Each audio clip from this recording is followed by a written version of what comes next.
नमस्कार मित्रांनो, उषा नाडकर्णी यांच्याबद्दल एक भावनिक गोष्ट समोर आली आहे. 80 वर्षाच्या उषा नाडकर्णी गेले 29 वर्ष मुंबईत एकट्याच राहतात.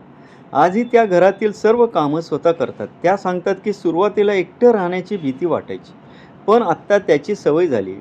कामाच्या धावपळीत त्यांना मुलासाठी पुरेसे वेळ देता आला नाही. त्यामुळे त्यांचा मुलगा आजही म्हणतो, "तू मला फक्त जन्म दिलास. माझी खरी आई माझी आजीच होती." ही गोष्ट सांगताना उषा नाडकर्णी भावूक झाल्या.